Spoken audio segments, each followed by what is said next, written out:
The following is a presentation of the Belly Up Sports Media Network. Last night that Shohei Ohtani is going to, the problem is UCL, probably getting his second Tommy John coming up in the offseason. He's going for his second opinion later on this week. He's still going to hit for the rest of the season, apparently, and be the DH for the Anaheim, California Angels, Anaheim, California, whatever the fuck they're called nowadays. But it's unfortunate the guy of that. I mean, he's going to probably miss 5 starts to wind up the season. The Angels were going nowhere. They decided not to sell at the trade deadline. Where they were all in, and now the best player in baseball is out for that half of him is out for the rest of the season, not being able to pitch. If you were in the Ohtani camp, or if you were Shohei Ohtani himself, would you?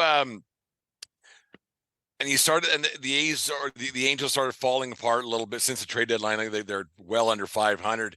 Would you have said, like, maybe I shouldn't pitch for the rest of this year because we're not going anywhere, and this body's worth upwards of $700 million? Can I maybe not do that part of it anymore? There's that, and there's also, like, I don't know if he had a legitimate shot at the Cy Young, but if he would have finished off really hard, like to win a it's him and Cole right now, like, right. That's all it is, and then but like to win the home run, to hit the most home runs and have a Cy Young, like that's absolutely historic, and that's, I think, what Ohtani is chasing, is history. I think it's admirable that he's doing that, and who gives a fuck, even though his arm is hurt and he's gonna have Tommy John, hopefully he doesn't, and who knows what's gonna happen. This is a little chink in the armor of his contract negotiation, right? It's still like, who wants to pay, and I'm gonna put asses in the seats, and that's what it's gonna be like. So that, like, I don't think his contract negotiation for this coming year is going to change one bit, and it shouldn't. It's going to cut his contract almost in half because he only had X amount of years to pitch left anyways. He's not a spring chicken by any means. He's not old, but it's going to cut the contract, I would say, in half, because now he's just a hitter. With he won't pitch next year if it's Tommy John. Now he's just a DH, and then that's it. But then maybe not next, like 2024, he might be able to, he won't pitch, but 2025, he might be able to. So you might have 25, 26, and 27, where he's got that other $30 million on his contract, right? So he's a $35 to $40 million hitter, but that other 35 would have been a $75 million a year player. The numbers might be escalated and a little exaggerated, but they were right there. Like this deal, like him going out like this, it might cost him $200 million. Because now he's just, you know what? Now he's just, like, next season, he's just Aaron Judge that doesn't play the outfield. Yeah, but anyone can play the outfield, right? No, but it can't hit like that, right? Right. So I still think he puts asses in the seats, right? Like, he's a draw. He is a draw like no other player in the league. He's the biggest single draw. I would imagine that when the Angels come to town, it's like Jordan coming to town. As opposed to 20,000, we got 27,000 in the barn tonight. He puts asses in the seats. People are going to come to town to see him. And regardless if he's pitching or not, they still want to see him. And if he can pitch again, and I hope he can, if I was the Ohtani camp, I wouldn't change my demands. Like, I don't know what he's asking. I don't know where he wants to go. But we've talked about it before. There's only 3 teams that can afford that. 4 teams maybe that can afford that guy, but he's the guy. He's the face of Major League Baseball, whether they want to or not. See, this changed a lot of things, Dave, for a lot of for some teams that might be in the win now mode and say, okay, if we go out and spend X amount of dollars on a guy like Ohtani who can pitch and hit and everything else, and yeah, so we can actually get rid of a roster spot on like a person on the roster spot, not a roster spot physically, but we can get rid of that guy, and yeah, we'll overpay for one spot. But now that this changes things a lot for like let's throw a team out there like the Dodgers, just because now they can maybe say we'll pay 40 next year, and because we're in win now mode, we're in win every year mode, but you can't. We're not paying the big dollars because he isn't going to pitch, and so there a lot of teams might stray away because Ohtani's going to want a long-term deal. He's not going to want a 1 year and a 1 year and a 1 year, or maybe he will. I don't know, but this might take some guys out of the running that would be like, okay, we're like the Astros want to win now because every team's window is closing, right? That have the money to spend. So it's going to be a much different contract negotiation, I think, than what people were led to believe, where the highest bidder is going to win and the deepest pocket's going to win. Because now you're going to have some teams be like, maybe we'll stay out of this because you know what, he's not that double threat that we need next year. Because we can go and get a pitcher for next year, that's going to help us a lot more than a hitter for next year. Right, and yeah, of course it does. It's not just another arm; it's another elite arm. But now he's not an elite arm. He's not an elite arm next year, and then like you just don't know. And then you don't know how like years go through. Like you get two Tommy Johns. Like I mean, what the heck? It doesn't much matter what his name is. Like Verlander's gone through his, and like so some guys have the 2 and 3 Tommy Johns. They're still pitching in the major leagues now. But yeah, it's going to be interesting to see how it goes. And another thing I thought about today, Dave, when I was thinking about things to talk about in the show, is that there are probably other owners that are thinking, oh fuck, thank God. You know, because now this is going to keep other payroll, other players down, because if Ohtani's getting this, and it's just how payroll and how pay happens within sports, and how like I'm paying this for this guy and that for this guy. There's probably other owners around, not the lower end guys. I'm not talking about the Baltimores and the Kansas City ones Royals, that had a chance, but the ones that have some dollars and saying, okay, good. We're not going to have a $50-60 million player. We can keep things at 40, which still sounds ridiculous, but it's still $20 million. So there's probably owners out there thinking like, oh, thank you. Which one? Like, I don't know how baseball contracts work with their incentive laden bonuses. Like, you know, maybe you sign them for like as a hitter, and then it's just all about quality starts and innings pitched or something like that. Because it's terrible timing for Ohtani, obviously being in his free agent, like when he's ready to fucking literally break the bank, sign an unprecedented contract, and he can't do that now because there's questions. It changed everything. Yesterday changed everything in baseball. Yeah, and so what do you do as him? Like where do you put those incentives, right? Like you want him to be a pitcher. You want him to have these quality starts because that's what he's good for the game. And he's good for the game. Like he puts asses in the seats, right? And he never says that. Like you have Juan Soto coming out of San Diego. I think he's got one more year there, and then he's up for his deal next year. Like the Soto camp, who's his agent? That douche nozzle. Drew Rosenhaus? No, that's football. Oh, okay. You know what I'm talking about, though. Yeah, it doesn't much matter. Yeah. But he must have thought, oh fuck, because he's better. Ohtani's better than Soto, but older and everything else. But like now, like he must be thinking, well, now Ohtani's deal is going to go down, so all the rest of the players are going to go down, and that's why I'm saying it's good for the owners to say, good, we can keep these payrolls down, because like in general, you're seeing a lot of teams who aren't spending a lot of money being pretty successful. Yeah, and well, it's just, you know, owners always, like, that's what always these strikes are always about, is owners having to protect themselves from each other, right? Because those fuckers can't keep control, and they forget that they have rules and they have to listen to rules, and that's why we have to always claw back money from the players. We talk about it all the time. Fuck the salary cap. Let these big dick swingers start swinging some dicks. Let them pay them as much as they want, because I think there's a guy out there, and I think is the guy in New York would more than welcome to take a 50, like, okay, here's your 40, here's your $50 million a year, Shohei. But like 10 quality starts a year. And then that's your 15 million dollar bonus, right? You get a Cy Young. There's your $20 million bonus. You lead the league in ERA, whatever. Just like have an incentive laden contract.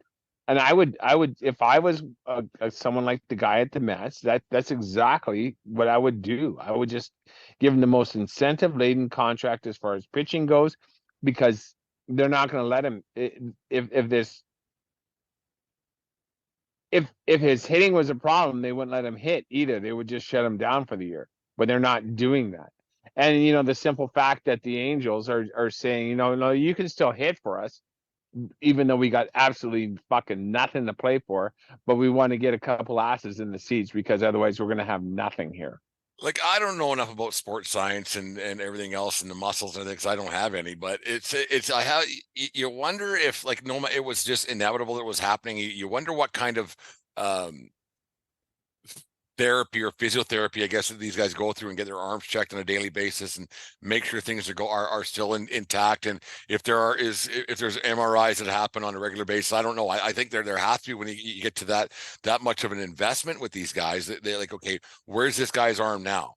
Like, did the Angels know something and said, well, fucking let him throw his arm out? I don't know. Like, you never know. Like, the owner's so fucking crooked. Like, you just, like, if Ohtani, did he know that his arm was sore? Like, like, he left his last start with little arm fatigue, they said, and then now he pitched an inning and a half the other night, and this is it. Like, it's terrible for him. Like, he'll be fine. He'll be fine. Like, I'm not fucking bleeding purple piss for the guy by any means, but you just wonder, did the Angels do him a bit of a disservice by pitching him a little bit, and did he do himself a disservice because he was going to get paid? Let's say if he didn't pitch yesterday and there was arm fatigue and he could have healed for, because I'm not a fucking doctor by any means, but if he could have not pitched the rest of this season and his arm took some time to heal and everything else, he kind of screwed himself out of about $300 million. On that note, I got to guess a player. We got to compete, right? Like, he wants to compete. I get it. Yeah, and then also too, a guy of that caliber, that has so much money on the line, I gotta guess he has his own staff. Like, he doesn't listen to the Angel staff. I wouldn't think so at this point. No, for sure, no. Especially with, like, a lost season. Regardless of what. And then Trout goes on the IL again. Why not? Why not? I'm done. Yeah, I know. That guy's softer than fucking baby shit. Jesus. Well, he's had a bad couple years. Look at his total games played, and he's doing okay. Like, so, lay off the fucking Trout. The Troutster. The Troutster. The Dan Marino of Major League Baseball, right? Best player at his position the last 10 years. Yeah, but just don't call him a winner. That's too bad. Yeah. But nonetheless, what I want to talk about is a player of Trout, especially in a season that's so important to him, going into his unrestricted free agent year. He has to have his own medical staff, for sure. I would hope. Like, so. And he doesn't take that start. Like, he had someone else beside the Angel brass saying, no, you're good to go. And, like, if it's gonna go, it's gonna go, I guess. Like, which one of those things? It's just one. Like, I don't know enough. I shouldn't even be spouting off about this guy. I talked to a little bit about this kind of stuff, but it's gonna go. It's gonna go. Like, if you're resting, you rest. Eventually, it's gonna go, right? It's like pitching is it's a violent motion. Like, when you when you see guys and they slow it down on TV and you watch YouTube videos and stuff, and it is that violent arm motion that all these guys have. And Japanese players, when they come over, they throw differently. They have a different motion, range of motion, everything. It's such a violent arm motion. Like the arm bends in half, and like, what the hell? The hell does that even happen? Like it's just, and they throw so hard compared to what they did 30, 40 years ago. It's amazing that these guys even last this long at all. Oh, you're right. It's a God-given gift being able to throw that ball the way those guys do. And it's a lot of guys, like, you only have so many bullets in the gun, and I think that's all of them. You only have so many bullets in the gun. Even Nolan Ryan wore out. He was even also though 48 years old when it happened. One of those things, right? But nonetheless, there was that last bullet in the gun, and he knew it that day. Like, he's like, I in Seattle, I think it was when it happened. Yeah, it's done. Like, I can't throw hard anymore. And it's just you just wonder how, like I said, like we started this conversation off with like the contract that he's going to get, or what we thought he was going to get. And I thought it was upwards of $1 billion. We thought maybe 700 million and everything else. And you wonder how much money that cost him yesterday. Like you just wonder, like, because now the own, okay, here once again, here it is once again. This was going to be one of the first guys in sports history that could have wrote a check. Could have wrote a check, and you're going to pay me this. And once again, the owners fucking win because they're like, nope, your arm's damaged. We're not paying that. The owners won again. Yeah, I hear what you're saying there, but to an extent, obviously, he's going to be rich beyond belief. Obviously, but I could imagine that San Diego guy might want to sign him. I can imagine Cohen is going to want to sign him. Like, it's going to be the Dodgers still be into it. Yeah, on and on. Yeah, and on. like, there's still going to be interested parties, but not at that kind of money now. Not at that kind of money, because the owners always win. There's no guarantee. Well, they've already won because they're owning the team, right? So, Jesus, yeah, I think he lost probably 200 sheets easy. And there's nothing you can do about it. Oh yeah, 200 grand over like the course of probably an 8-year contract. Or sorry, 200 mil for sure. Fuck. Cost him $2 million a year over 10 years, or sorry, 20 mil. 20 mil. Still $20 million, right? Like it's still gonna be one of the best. Even though you had 500 million, you'd probably still want 700. It's still $200 million. Well, you got to set the market. He would have, but now the market set itself, because now, like I said, everybody else is going to go down because he's just a one trick pony for next season, anyways. Right, and he's a lead. So maybe what he does is he signs a 1-year deal to be a DH. That's going to take some balls, and but he can still hit. Like, I have no doubt he's going to be able to hit like crazy. Like, I'm sure if he wanted to figure out how to play left field or right field somewhere, like he's such an athlete. First right? base, even Keith Hernandez could play first base or whatever. Jesus Christ, I can play first base. Pete Alonso still plays first base. You can make an argument for that, and then, like, if he rehabs and then finishes the year with like maybe 3 starts, and shows people that he can do it, and then re-sign again. Like, I don't know what he does. It depends on if he wants to go to where he wants to play, or does he want to really blow the fucking world out with how much of a contract he can sign, right? Yeah. Because if he wants to sign the 2-way contract as a pitcher hitter, elite pitcher and an elite hitter, he has to pitch again. And that's just I don't know. Otherwise, he's just another hitter. Yeah, otherwise he's just another hitter right now. That had a couple of good years, or great years. Very good years. And that's what it might be. Like, Ohtani might come down to the best that never was. I hope not. I hope it might come to that. Like, this guy was right. Like when I'm 90, Or when you're 90 and Jasper's sitting beside you, fucking putting a cigarette in your yap so you can still keep going, and he's telling your grandkids about this Shohei Ohtani guy. You should have seen this guy for 2 years. He was unbelievable. It might come to that. It might. It's not impossible, right? Like I remember hearing stories about Vida Blue and the bird Fidrich with Yeah. like these fucking They're wackos that just were in, pitching and out like there, just, and then they were done. and then and it happens all the time. Baseball's famous for that. What's his name? The curveball pitcher played for the A's, and then he signed that huge contract with Barry Zito. Barry Zito. Yeah. One of the only reasons why the movie Moneyball exists actually was because of that pitching staff that the Oakland A's had. It wasn't because fucking Billy Beane has a great big brain. Fucking Well, nonetheless, the guy won a Cy Young with Oakland and signed that huge deal with San Fran, and it was never relevant again.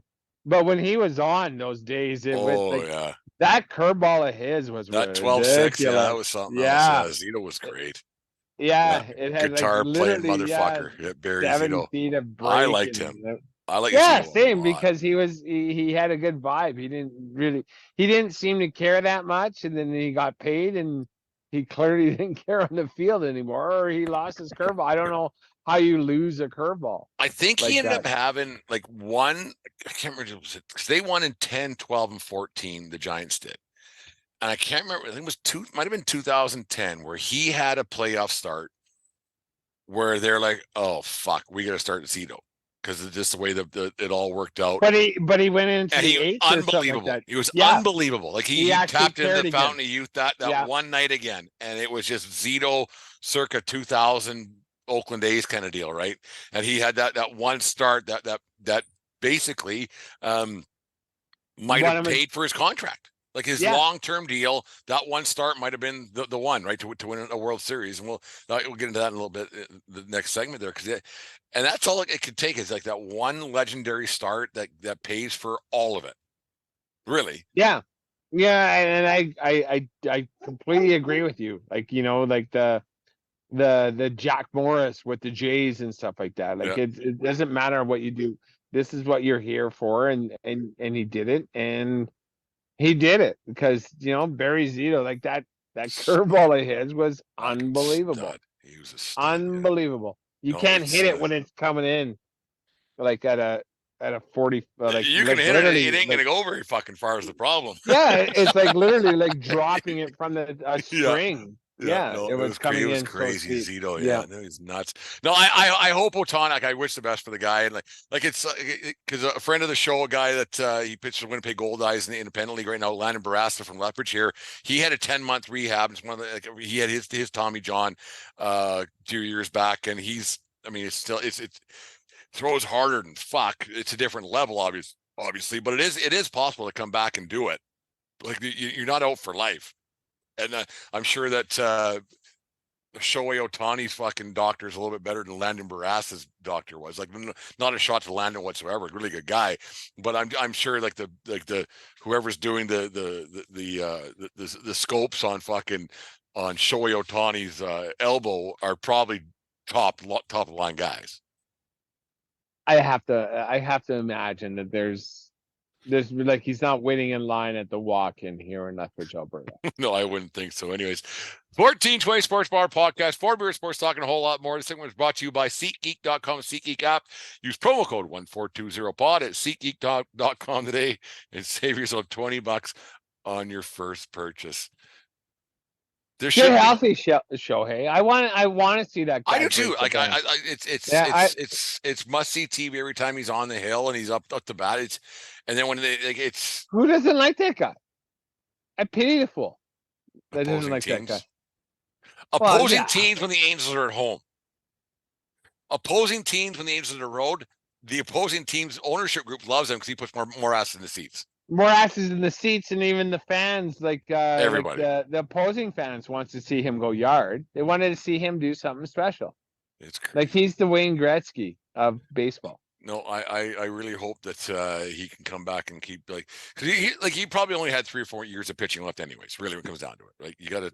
You never know, but you're right. Yeah, arms but now you get a bionic elbow. He could pitch for another 10 years. Who knows? Yeah. Look at Verlander, still out there.